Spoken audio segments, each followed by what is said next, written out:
Ating simulan ng umaga ng mga balitang dapat nating malaman sa 774 Balita Ngayon. 30 minutong pag-uulat ng mga impormasyon at pangyayari sa loob at labas ng bansa. 774 Balita Ngayon. Kasama sina Joel Malasakit Mangorospe at Darlene Olanyo. Kasama ang buong puwersa ng 774 News Team. 774 Balita Ngayon. Sa himpilang pinagkakatiwalaan sa balita at serbisyo publiko. DWWW 774, your ultimate news and music radio.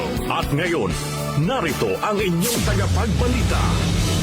774 Balita Ngayon. Magandang umaga Luzon, magandang umaga Visayas, magandang umaga Mindanao. Araw ho ngayon ng Biyernes, TGIF. Narito na po ang 774 Balita Ngayon. 774 Balita Ngayon. At sa ating headlines, Cardinal Robert Francis Prevost ng Amerika hinirang bilang bagong Santo Papa. Pope Leo XIV gagamiting pangalan ng bagong Papa. Ekonomiya ng Pilipinas lumago sa unang quarter ng 2025. Impeachment complaint laban kay Pangulong Ferdinand Marcos Jr. tinangkang ihain sa Kamara kahapon. Kamara hindi pa natanggap ang reklamo laban po sa Pangulo. Pasig Congressional Candidate Christian Sia disqualify na ng COMELEC dahil sa sexist remark ito hinggil sa mga single mother. Sia pumanag sa naging desisyon ng poll body. Full implementation naman ng mas malalakas na senior high school program ipatutupad sa susunod na school year. Ikalawang batch ng mga ebidensya laban kay dating Pangulo Rodrigo Duterte na isumite na ng ICC prosecutor. At sa Metro News, ilang bahagi ng Manuel Rojas Jr. flyover sa Maynila, isa sa ilalim po sa retrofitting simula ngayong araw. Sa Technology News, sa US technology company na Amazon nag-launch ng kanilang unang internet satellite. At sa lifestyle news naman, iba't ibang pista sa Pilipinas tampok sa bagong stamp ng PhilPost. Sa ating music trivia ngayong petsa, pumanaw ang singer na nagpasikat ng mga kantang Tutti Frutti at Lucille. Sino siya? Alamin. At sa balitang kakaiba, nanay sa Sweden na hatulang guilty sa kasong harassment makaraang mag-crack ng itlog sa noo ng kanyang anak. Alas 6:39 na ho ng umaga, kami ho ang inyong mga tagapagbalita. Joel Malasakit Mangorospe. At Darlene Olanyo. At sa detalye ng mga naglalagab live na totoong mga balita. 774 Balita Ngayon. Mayroon na hong bagong Santo Papa ang Simbahang Katolika sa katauhan ng 69 na taong gulang na si Cardinal Robert Francis Prevost mula sa Estados Unidos. Ang bagong Santo Papa ay tatawaging Pope Leo XIV na ika-267 Bishop of Rome o Supreme Pontiff ng Roman Catholic Church at kauna-unahang Santo Papa mula sa Amerika. Sa ganap na alas 12:08 po na madaling araw ng Biyernes, oras ho dito sa Maynila, nasilayan ang puting usok sa chimney ng Sistine Chapel sa Vatican na senyales na may bago ng Santo Papa kasunod ng isinagawang ikalawang araw ng Papal Conclave ng 133 Cardinal Electors.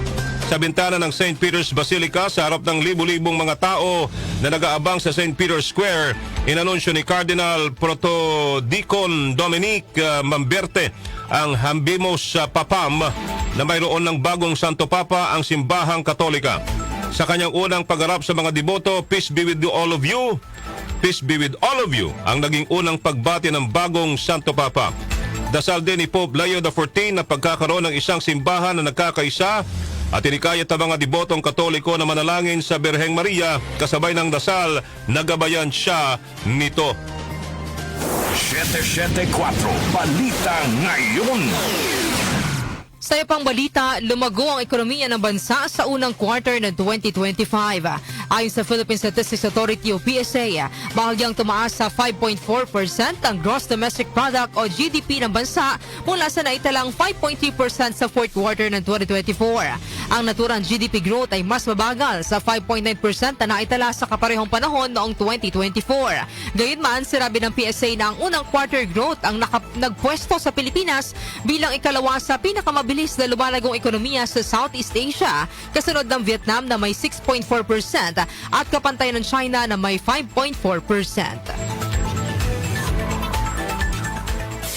774 Balita Ngayon. Alas 6:41 na ho ng umaga, hindi pa natatanggap ng Kamara ang impeachment complaint laban kay Pangulong Ferdinand Marcos Jr.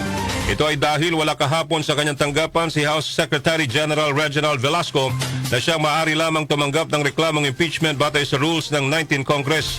Busod dito ay babalik sa Kamara sa Martes na dating National Youth Commission Undersecretary Ronald Cardema at dating Congresswoman Marie Cardema upang muling ihain ang impeachment complaint laban kay Pangulong Marcos. Ang impeachment complaint laban sa Pangulo na mag-asawang Cardema ay bunsod ng pagpayag ng Pangulo na ipadala si dating Pangulong Rodrigo Duterte sa mga banyaga o sa International Criminal Court o ICC. Inihayag ng mga Cardema na ang kanilang reklamo ay kaugnay sa mga paglabag sa accountability of public officers na nakapaloob sa 1987 Constitution at sa Rules of Procedure in the Impeachment Process sa ilalim naman ng 19th Congress. Ang impeachment complaint ay i-endorso naman ni Duterte Youth Party List Representative Drixie May Cardema. Ito ang unang impeachment complaint na inihain laban kay Pangulong Marcos mula nang maging Pangulo ito ng bansa noong 2022. Timing ng tangkang paghahain ng reklamong impeachment laban kay PBBM, kaduda-duda para sa isang leader ng Kamara. Grace Mariano sa detalye.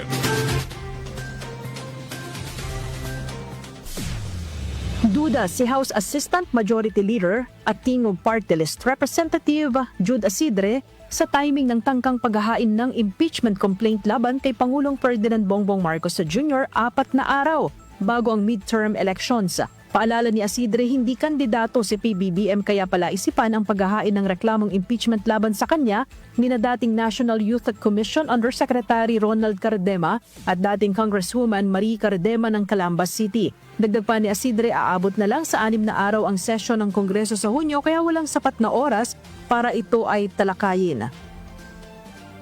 Ko lang ho sa impeachment, may 2 linggo na lang ho pagkabalik namin ng session. Hindi ko alam kung may saktong oras pa. Hindi ko rin nababasa yung impeachment. Pero kaduda-duda na ito po ay i-file 4 na araw bago ang eleksyon. Sana ho ang ating mga kababayan ay tignan hindi po kandidato ang ating presidente at bakit kailangan gawin po ito sa kanya. Yan po ang pahayag ni House Assistant Majority Leader at Tingog Party List Representative Jude Asidre. Ito si Grace Mariano para sa DWWW 774, your ultimate music radio.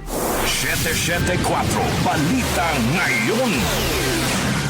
Samantala, diniskwalipika na ng COMELEC si Pasig City Congressional Candidate Attorney Christian Sia sa 2025 elections dahil sa kanyang naging controversial na pahayag sa mga single mother. Sa resolusyong nilabas ng COMELEC, nakasaad na pinagtibay ng komisyon ang petisyon na inihain ng COMELEC Task Force SAFE laban kay Sia na hinihiling na madiskwalipika ito sa 2025 national at local elections. Sinabi rin ng COMELEC na sa kanimang manalo si Sia sa eleksyon ay mananatili itong suspendido. Samantala, pumalag naman si Sia sa pagka-diskwalipika sa kanya ng COMELEC at iginit nitong mali ang naging desisyon ng poll body.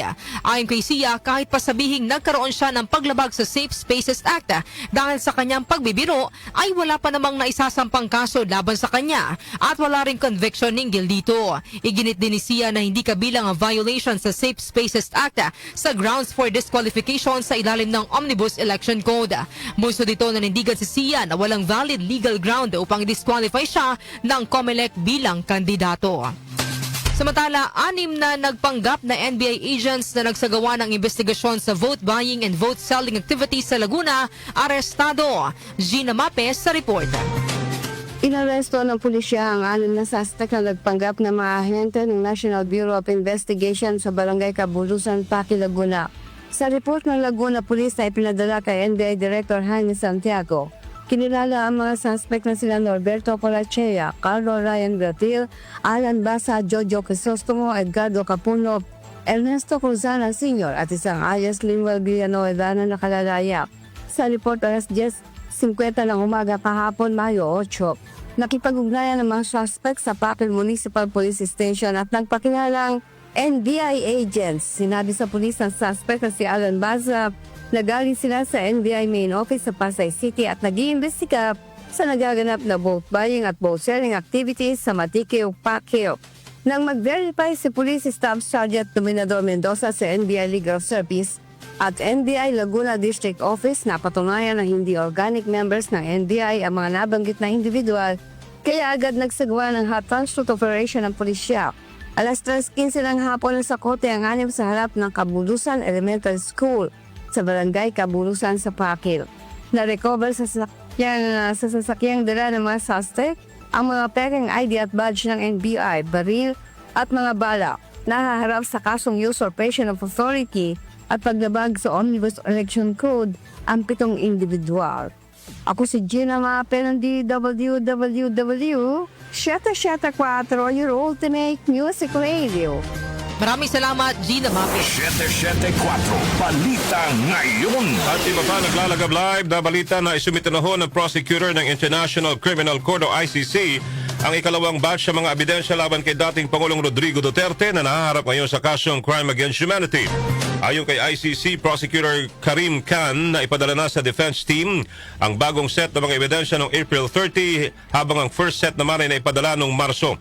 Inihayag ni Khan na mayroong 139 items sa mga bagong ebidensya na nahahati sa 4 kabilang na ang contextual elements, modes of liability, mga naganap na murder sa panunungkulan ni Duterte bilang mayor ng Davao City at murder sa ilalim ng barangay clearance operations noong si Duterte ang Pangulo ng Bansa.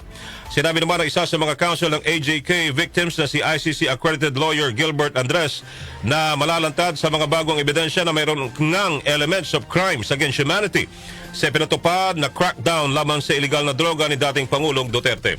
Pagpapalawak naman ng cancer care isusulong ng isang senador. Detalye ni Conde Bata. Conde.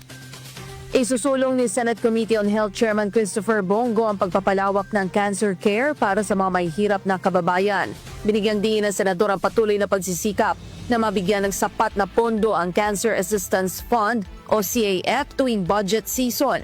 Nakapaloob sa pondong ito ang suporta para sa treatment o pagpapagamot ng mga cancer patients na kapos sa pinansyal. Bilang Vice Chairman din anya ng Committee on Finance ay sinisiguro niya na maibibigay ang nararapat na budget para sa mga pasyenteng may sakit na cancer. Nananatili rin ang senador sa pagtutulak na magkaroon ng isang healthcare system na walang Pilipinong mahihirap ang mapag-iiwanan. Conde Batak ng DWWW 774, your ultimate music radio. Maraming salamat sa iyo, Conde Batak. 774 Balita Ngayon. Inaasahang may patutupad ang full implementation ng mas pinalakas na senior high school program sa school year 2026-2027. Sa pagdinig ng Senate Committee on Basic Education na pinamumunuan ni Senator Sherwin Gatchalian, sinabi ni Education Undersecretary Balcom Garma na target na maisagawa ang full rollout ng programa sa susunod na taon sa higit 12,600 senior high schools. Para naman sa taong ito, sisimula na ang pilot study ng Strengthened Senior High School Program sa darating na pasukan kung saan lalahukan ito ng 727 pilot schools sa buong bansa. Sa mga eskwelahan na nakasama sa pilot study ng programa, 567 ang public schools habang 160 ay mga private schools kung saan 20 sa mga senior high school ang matatagpuan sa mga lalawigan habang mahigit 700 mga paral naman ang nasa urban areas. Sinabi ni Garma na hindi lamang ito basta pilot implementation, kundi pag-aaralan din dito kung gaano kaepektibo ang mga reforma na ilalatag para sa mas mapahusay pa ang senior high school program. Samantala, 3 individual sa Cagayan arestado dahil sa pagbebenta ng abono. Narito po report ni Angel Garcia.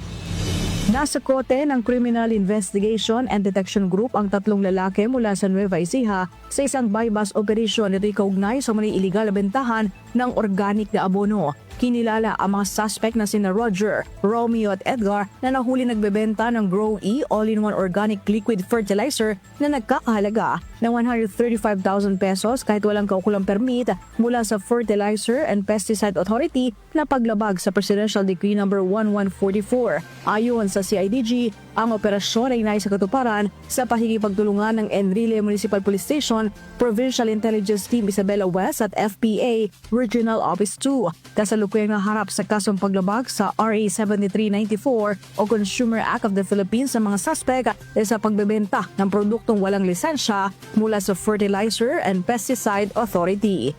Angel Garcia ng GWWW 774, your ultimate music radio. Maraming salamat, Angel Garcia.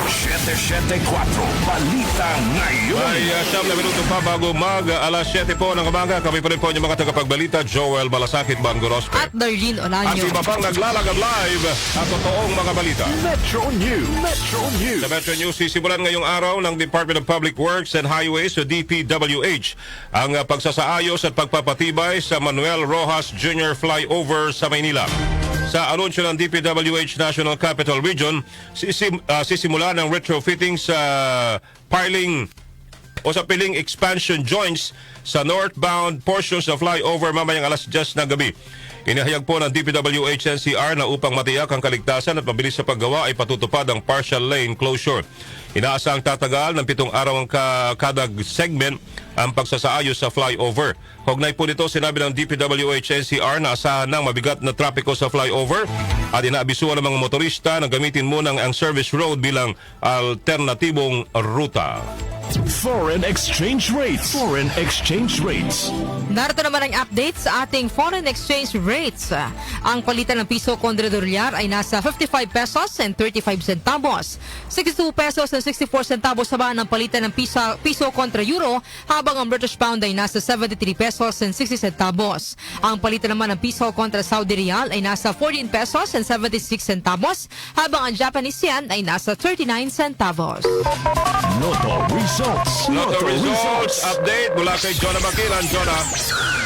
Narito na ang mga lumabas na winning combination sa Super Lotto 649 na binola kagabi May 8, 31, 2, 20, 48, 47 at 28, kung saan walang nakapag-uwi ng 15,840,000 pesos na premyo. Ang bola naman sa Lotto 642 ay ang 15, 39, 21, 40, 16 at 27, kung saan wala namang nanalo ng 34,708,834 pesos and 80 centavos na jackpot prize. Ako po si Jonah Bakira na nagsasabing wag lang umasa sa bola, tumaya sa buhay para makajackpot ka ng tagumpay. Maraming salamat, Jonah Bakiran. Science and technology. Science and technology. US technology company na Amazon nag-launch ng kanilang unang internet satellites. Detalye ang hatid ni Rosemay Miranda. Inilunsad ng American multinational technology company na Amazon ang unang batch ng Project Kuiper Internet Satellites bilang pagsisimula ng kanilang naantalang pagde-deploy ng isang Internet from Space network na magiging katunggali ng Starlink na ina-operate ng SpaceX. Ang misyon na tinawag na Kuiper Atlas 1 ay lumipad mula sa Cape Canaveral Space Force Station sa Florida dakong alas 7 ng gabi oras sa Pilipinas noong 28 ng Abril ngayong taon, sakay ng United Launch Alliance Atlas V rocket na magdadala ng 27 satellite sa orbit. Ito ang una sa mahigit 3,000 plano ng Amazon na ipadala sa low Earth orbit ang mga satellite ng Project Kuiper na may $10 bilyon na pagsisikap na inanunsyo noong 2019 upang i-beam ang broadband internet sa buong mundo para sa mga gobyerno, consumer at business, ang mga customer na matagal nang nililigawan ng SpaceX gamit ang Starlink business nito. Ilang oras o posibleng umabot na mga araw matapos ang pag-launch, inaasahang pampublikong kukumpirmahin ng Amazon ang initial contact sa lahat ng mga satellite mula sa Mission Operations Center nito sa Redmond, Washington, at kung masunod ang plano ay asahang magsisimulang maghatid dito ng serbisyo sa mga customer sa huling bahagi ngayong taon. Ang Amazon ay nahaharap sa deadline itinakda ng US Federal Communications Commission na mag-deploy ng kalahati ng constellation nito o may katumbas na mahigit 1,600 satellite sa kalagitnaan ng taong 2026, ngunit naniniwala ang mga analyst na dahil sa mas mabagal na pagsisimula nito ay maaaring humingi ng extension ang US technology firm. Una nang naantala ang paglulunsad ng mga internet satellite ng Amazon noong 9 ng Abril dahil sa masamang panahon. Ako si Rosemay Miranda para sa DWWW 774, Ultimate Music Radio. Maraming salamat, Rosemay Miranda. Lifestyle News. Lifestyle News. Iba't ibang pista sa Pilipinas tampok sa bagong stamp ng PhilPost. Detalyated naman ni Mika Fajardo. Mika. Kasabay ng pagdiriwang ng National Heritage Month ngayong May, naglabas ng special collection ng commemorative stamps at souvenir sheets ng Philippine Postal Corporation na PhilPost tampok ang ilan sa mga pinaka-iconic at kilalang festival sa Pilipinas. Kinabibilangan ito ng Kadayawan Festival sa Davao City, Panagbenga Festival sa Baguio City, Singkaban Festival sa Bulacan, at Sinulog Festival sa Cebu City. Kuwang-kuha ng bawat serye na nilikha ng in-house graphic artist ng PhilPost na si Jose Antonio Jaime ang sigla at natatanging katangian ng mga pagdiriwang na ito sa pamamagitan ng matingkad ng mga guhit at tradisyonal na kasuotang Pilipino. Nasa 10,000 kopya ng 16 na blocks of 4 lamang na stamp ang inimprenta ng PhilPost na nagkakahalaga ng 16 pesos bawat isa. Ipinagdiriwang ng bansa ngayong buwan ng Mayo ang National Heritage Month, kung saan hinihikayat ang mga Pilipino sa buong mundo na parangalan ng mayamang pamana ng kultura ng bansa at yakapin ang kanilang ibinahaging responsibilidad sa pangangalaga nito para sa mga susunod na henerasyon. Ako po si Mika Fajardo ng DWWW 774, your ultimate music radio. Maraming salamat sa iyo, Mika Fajardo. Music Trivia. Music Trivia. Ngayong petsa pumanaw ang singer na nagpasikat ng mga kantang Tutti Frutti at Lucille. Sino siya, alamin po natin sa Music Trivia ni Kenny Gacosta. Blessed Friday morning! Narito na ang hatid ko sa inyong Music Trivia. Ngayong petsa na ito, May 9 taong 2020, pumanaw ang American singer, songwriter at pianist na si Richard Wayne Penniman o mas kilala sa kanyang stage name na Little Richard. Sumakabilang buhay siya sa edad na 87 dahil sa sakit na bone cancer. Si Little Richard ang nasa likod ng mga sikat na kantang Tutti Frutti na inilabas noong 1955 at Long Tall Sally na inilabas naman noong sumunod na taon. Sa kabuuan ng kanyang music career, nakabenta siya ng higit 30 milyong records worldwide. Sa 7 dekada sa industriya ng musika, maraming pagkilala ang natanggap ni Little Richard, kabilang ang pagkakaluklok sa kanya sa Rock and Roll Hall of Fame at Songwriters Hall of Fame. Recipient din siya ng Lifetime Achievement Awards mula sa The Recording Academy and the Rhythm and Blues Foundation. Maliban sa Tutti Frutti at Long Tall Sally, ilan pa sa mga kanta ni Little Richard ay ang Lucille at Good Golly Miss Molly na maririnig ninyo dito sa inyong Ultimate News and Music Radio na DWWW 774. At yan, hatid ko sa inyong Music Trivia. Ako po si Kenny Gacosta. Maraming salamat, Kenny Gacosta. Balitang Kakaiba. Sa balitang kakaiba, nanay sa Sweden na hatulang guilty ho sa kasong harassment makaraang mag-crack ng itlog sa noo ng kanyang anak. Ay, ba't hindi pala doon, ano? Eh dito, ginagawang joke lang yun, eh. Doon sa kanila mukhang siniseryoso yung mga ganun, ano, ha? Narito ang balitang kakaiba ni Doc Justin. Doc, good morning. Yes, Joel at Darlene, magandang umaga sa lahat at yung mga kaniusig na naghihintay ng balitang kakaiba-ibay. Narito na. Isang 24 anos na ginang sa Helsingborg, Sweden ang nahatulang guilty sa kasong harassment makaraang mag-crack ng itlog sa loo ng kanyang anak pero para sa isang TikTok video. Noong 2023, nauso sa TikTok ang trend kung saan ang mga magulang sa iba't ibang bahagi ng mundo ay pinaprangka ang kanilang anak na kunwari magbibig sila na magkasama hanggang sa bigla na lamang itong babasagan ng itlog sa noo. Ilan sa mga netizen na kinukonsiderang harmless ang prank. Pero marami naman ang hindi natutuwa sa prank na ito dahil nasasaktan na nilang mga bata at napapahiya pa sa social media. Nasampulang pagkainis ng mga netizen sa naturang prank ang hindi na tinukoy ng 24 anyos na ginang dahil isa sa mga nakapanood ng kanyang video ang inireport ito sa mga polis na naging dahilan ng pagiging suspect niya sa harassment case laban sa sarili niyang anak.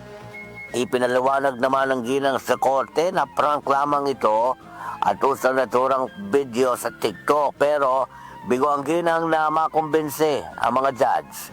Bunsod nito na hatulang guilty sa kasong harassment ang ginang at inatasan siyang ng korte na magbayad ng 20,000 Swedish krona o mahigit 114,000 pesos bilang danyos sa kanyang anak.